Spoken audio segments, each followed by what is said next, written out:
Thalikkulam ഗ്രാമപഞ്ചായത്തിന്റെയും Thalikkulam government Ayurveda ഡിസ്പെൻസറിയുടെയും സംയുക്താഭിമുഖ്യത്തിൽ 10ാം Ayurveda ദിനാചരണത്തോടനുബന്ധിച്ചുള്ള വിളംബര rally സംഘടിപ്പിച്ചു.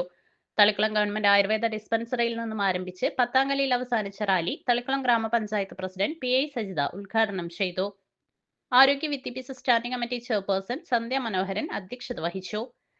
ചടങ്ങിൽ തളിക്കുളം പഞ്ചായത്തിലെ യോഗ വിദ്യാർത്ഥികളുടെ നേതൃത്വത്തിൽ ലഹരിക്കെതിരെ ഫ്ലാഷ് മോബും ആയുർവേദ സ്കിറ്റും യോഗ ഡാൻസും നടത്തി. 5ാം വാർഡ് മെമ്പർ വിനയ പ്രസാദ് സ്വാഗതം പറഞ്ഞു. Ayurveda medical officer doctor Sumayya ആയുർവേദത്തിന്റെ പ്രാധാന്യത്തെക്കുറിച്ച് ക്ലാസ് എടുത്തു.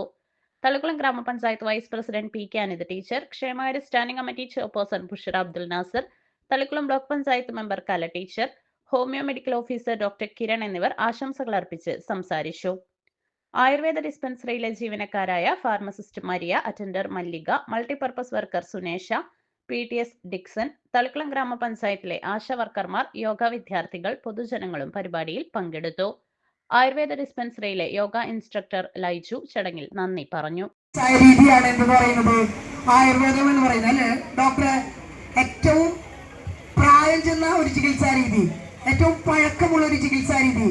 നമ്മളിന്ന് പുതിയ രീതിയിലുള്ള ചികിത്സാ രീതികളെ തേടുമ്പോൾ 5000 വർഷത്തിലേറെ പഴക്കമുള്ള ഒരു ചികിത്സാ രീതിയാണ് ആയുർവേദം എന്ന് പറയുമ്പോൾ അതൊന്ന് ആലോചിച്ച് നോക്കാം. നമ്മുടെ തലമുറ എന്ന് പറയുന്നത് മാക്സിമം എത്ര? ഇന്ന് നമുക്കറിയാം ലോകത്തിലെ തന്നെ ഏറ്റവും ആയുർദൈർഘ്യമുള്ള സംസ്ഥാനം എന്ന് പറയുന്നത് എന്താ? നമ്മുടെ ഇന്ത്യയിലല്ല കേട്ടോ, ലോകത്തിലെ തന്നെ ഏറ്റവും ആയുർദൈർഘ്യമുള്ള സംസ്ഥാനം എന്ന് പറയുന്നത് ഏതാ അറിയോ? നമ്മുടെ ഈ കൊച്ചു കേരളമാണ് അല്ലേ? അങ്ങനെ